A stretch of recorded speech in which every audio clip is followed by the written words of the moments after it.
नमस्कार, एमएच1 प्राइम में आपका स्वागत है। मैं हूं आपके साथ वरुण गोयल। आज हम लेकर आए हैं आपके लिए खास पेशकश। आज एक खास मेहमान से आपको मिलाएंगे और जानेंगे एक दूसरे पहलू के बारे में, क्योंकि अक्सर होता क्या है कि हम राजनेता को राजनीति के जरिए जानते हैं, लेकिन उनके दूसरे पहलू को जानना बेहद जरूरी है। हमारे साथ जुड़ गए हैं विख्यात गायक और सांसद पद्मश्री हंसराज हंस जी। सर, बहुत बहुत स्वागत है आपका एमएच1 प्राइम पर। बहुत शुक्रिया वरुण साहब। मैं एमएच1 की सारी टीम का शुक्रगुजार हूँ। आपने याद किया, थैंक यू वेरी मच। जी सर, आज हम आपसे ये जानना चाहेंगे, बीते 1.5 साल में जिंदगी कैसी बदल गई है, क्या कुछ हो गया है नया? नया यही है कि अब शो वगैरह नहीं करते। वैसे तो कोरोना की मेहरबानी भी हो गई है, तो कुछ जो डाइवर्शन हो गई थी उस वजह से भी पहले छोड़ दिया था। तो देश की लोगों की सेवा करना ही हमारा धर्म है। जैसे कि हमारे प्रिय प्रधानमंत्री जी हमारे लिए प्रेरणा स्रोत है, वैसे ही हम लोग उनके अदने से सिपाही कर रहे हैं। जी, लेकिन सर म्यूजिक, कॉन्सर्ट और ये जिस तरह से रिकॉर्डिंग, ये सब जो एक लाइफ का बहुत बड़ा हिस्सा रही थी, इससे क्या थोड़ी दूरी बन गई है अब? बहुत अरसा मैंने किया, लगातार किया, कंटिन्यूज मुसलसल चलता रहा कितने साल। फिर जब अब इस लाइन में आ गए हैं तो अभी कोशिश यही है कि इसी के बारे में सोचा जाए। जी सर, लेकिन क्या कभी कभी रियाज का टाइम मिल पाता है? क्योंकि संगीतकार तो रियाज को नहीं छोड़ता है। गाता रहता हूँ, सुनता भी रहता हूँ। संगीत मेरी जिंदगी है। जी जी जी, संगीत के साथ ही मेरे साथ चलते हैं, साथ चलती है। जी सर, लेकिन अब जिस तरह से पब्लिक डीलिंग करनी पड़ती है या जो लाइफ में बदलाव आए हैं, आप कैसे बैलेंस करते हैं? दोनों लाइफ को कैसे देखते हैं, पहले वाली लाइफ और अब की लाइफ को कैसे देखते हैं आप? मैं पहले भी कोशिश ये की थी कि ईगो को मार के, स्टारडम को साइड पे रख के लोगों से मिलता था। जो फैन वगैरह होते थे, वेल विशर होते थे, भाई बहन, फैमिली भी। अब भी वैसे अब थोड़ा ज्यादा तादाद बढ़ गई। अब लोगों का हक हो गया ना, जब आपको वोट देके उस लोकतंत्र के मंदिर में भेजते हैं, टेम्पल ऑफ डेमोक्रेसी जिसे कहते हैं, सांसद भवन, तो फिर उनका हक बन जाता है।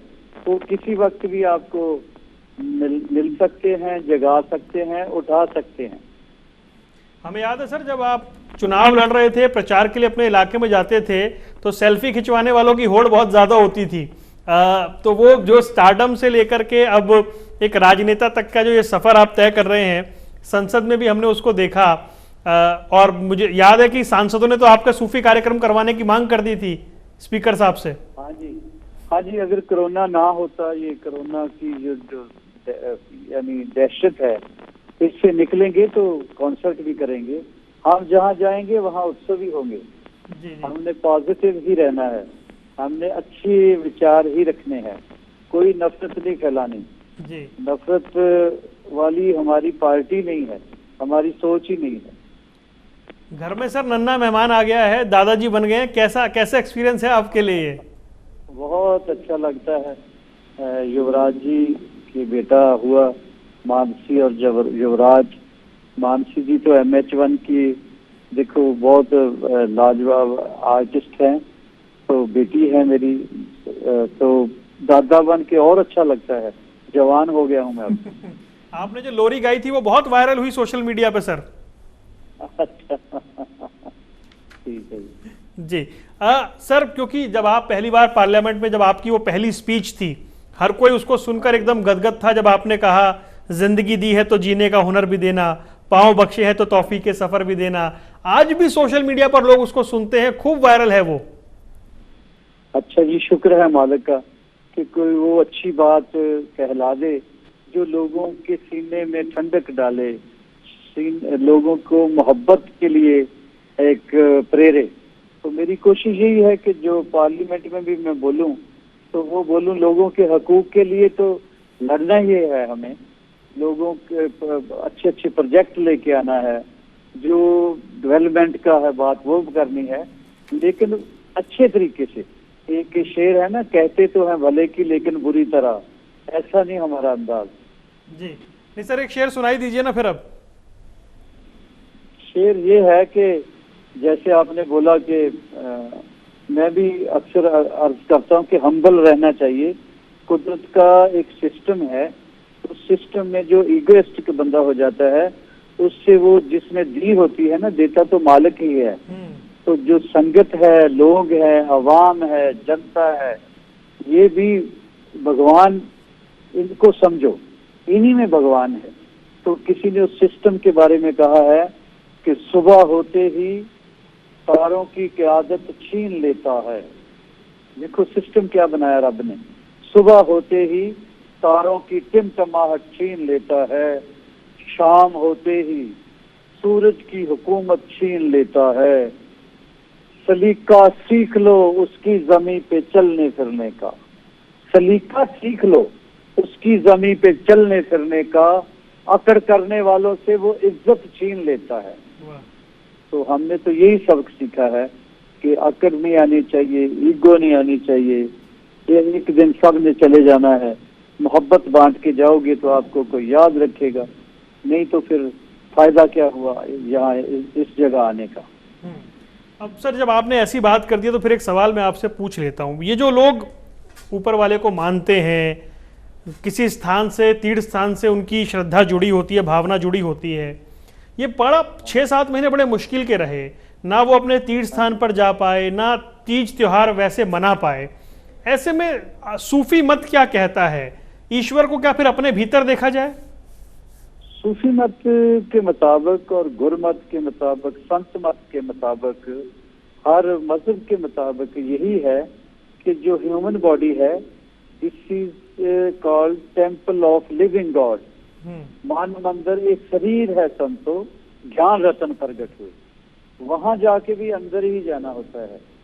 तो बहुत अच्छा समय मिला है, हमें फुर्सत हुई है थोड़ी, कुदरत ने चलो इसको क्रोपी समझ लें, लेकिन इसको भी पॉजिटिवली अगर आप देखो तो आप सेल्फ को जानने के लिए आपके पास वक्त है, अंदर हमें अंतर यात्रा शुरू करनी चाहिए तो मजा आ जाएगा। सर ये जो लॉकडाउन का वक्त था, हमने देखा कि आपके संसदीय क्षेत्र में लगातार लंगर लगते रहे और लगातार ये एक प्रक्रिया चलती रही, कैसे मॉनिटर करते थे सर आप? मैं जी कुछ लोगों का मशवरा था, किसी एनजीओ से या किसी बहुत अमीर लोग हैं उनसे कह देते हैं, या एमपी फंड के कुछ है कि नहीं, तो ये फकीरों का लंगर है, रात दिन चलेगा। मैंने बाबा जी राधा स्वामी सत्संग ब्यास वहाँ अर्ज की थी, उन्होंने कहा बेटा जितना चाहिए, 7000 पैकेट सुबह, 7000 शाम, 3-4 महीने कंटिन्यूस मसलसल छतरपुर से लाते थे, सारे इलाके में बांटते थे। तो एक डेरा है नकोदर शहर में, जालंधर जिले में, पंजाब में, बापू लाल बादशाह जी का। तो वहाँ पे मुझे बाबा जी ने हुक्म किया था कि बेटा वहाँ के दरवाजे तो बंद कर दो, लेकिन लंगर बांटते रहना है, जो भी है खाली कर दो, संगत का है, संगत के लिए निशावर कर दो। तो वहाँ उधर नकोदर में जाता था, तो इधर मेरा इधर हुकाम बन गया था। ऐसा था कुछ अंडरस्टैंड। ये पीरों फकीरों का ही प्रताप माना जाए कि ये मुश्किल वक्त को हम निकाल पा रहे हैं सर। हाँ जी, बड़ा कमाल का मुल्क है ये, इसमें समाज का बहुत, भारतीय समाज की आपने देखा होगा कि एक दूसरे की सेवा के लिए निकल पड़ते हैं जब संकट होता है, तो बहुत अच्छी बात है ये, बहुत ही बड़ी बात है। हमें बुजुर्गों, पीरों, संतों, महापुरुषों ने, देवी देवताओं ने यही बोला है कि हमें सेवा में भगवान मिलता है, सेवा करते रहना चाहिए। इसको कहते हैं खिदमत खल्क। जब खल्क खुश होगी तो खालिक खुश हो जाएगा, क्रिएशन खुश होगी तो क्रिएटर खुश हो जाएगा, तो रचना खुश होगी तो रचनाकार खुश हो जाएगा। जिसके हम सब बच्चे हैं, हम सब एक तो मानते हैं ना, गॉड इज वन, ये तो मानते हैं आप भी, मैं भी। तो इसका माना हम सब उसी के बच्चे हैं, तो उसके बच्चों की जब सेवा करते तो एक बाप या माँ कितने खुश होते हैं, वो इसलिए तो हमें सेवा करते रहना चाहिए। जो लॉकडाउन का टाइम आया था वो समय कैसे कट रहा था? क्योंकि कोरोना की मायूसी थी, आपने कोरोना की मायूसी से बाहर निकालने के लिए उस वक्त एक गाना भी गुनगुनाया था, जब दीप जलाने की बात आई थी, वो समय कैसे कटा सर? हाँ जी, लोगों का थोड़ा मुश्किल समय था। मेरे जैसा, मैं तो क्वारंटीन में हूँ जब से पैदा हुआ हूँ। मैं तनख्वाह पसंद आदमी हूँ, खामोश पसंद आदमी हूँ। मेरी तो लॉटरी होती है जब मैं बिल्कुल अकेला होता हूँ। हाँ, सबके लिए ये मुश्किल काम था। मैं तो कभी बहुत सारा म्यूजिक है उसको सुनता था, किताबें पढ़ता था, और यूट्यूब पे चला जाता था। समंदर की तरह है ये, तो कभी ध्यान में बैठ जाता था। मुझे तो लगता था कि कमाल की बख्शिश है ये, बहुत बख्शिश है। लेकिन डर इस बात से है कि जिनके जी चले गए, जिनके परिवार के मेंबर चले गए, उनके लिए, वो हमारे थे, वो हमारे हैं, उनके लिए कितना दुखद समय है। इसलिए कोरोना से जान छूट ही जाए, लॉकडाउन दोबारा ना ही हो। लेकिन लॉकडाउन खुलने का मतलब ये नहीं है, एक्चुअली अब लॉकडाउन चाहिए। इन दिनों में अभी बहुत प्रकोप है, ऐसे लगता है जैसे पीक पे है, बहुत केस है। इंडिया तो अब नंबर 1 पे आ गया है। अभी बहुत परहेज की जरूरत है।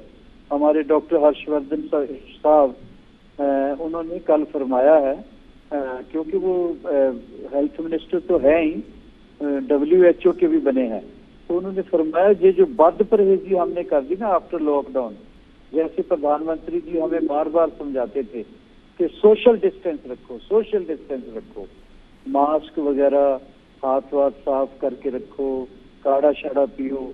अब बहुत सख्त परहेज की जरूरत है। लॉकडाउन खुलने के बाद भी अपने आप को कोशिश करो कि ज्यादा जरूरी ना हो तो बहुत ज्यादा सोशलाइज ना करो। लेकिन सोशल डिस्टेंस का मतलब ये नहीं है कि इमोशनली डिस्टेंस हो जाए। इमोशनली आप जुड़े रहो, लेकिन फिजिकली, सोशली डिस्टेंस होना चाहिए। ये बहुत जरूरी है। ऐसा लगता है सर कि जैसे अब कोरोना का डर लोगों में कम हो गया है। मामले बढ़ते जा रहे हैं लेकिन डर लोगों में कम हो गया है, या फिर ये कहा जाए कि अब परवाह कम हो गई है? ये अलगर्जी की बहुत बड़ी कीमत देनी पड़ सकती है। प्लीज मेरी ये सुनिमर बेनती है लोगों के, जहां तक भी सुन रहे हैं, देख रहे हैं, कि बहुत परहेज रखो, बहुत ज्यादा परहेज रखो। जी सर, एक दो सवाल अंत में।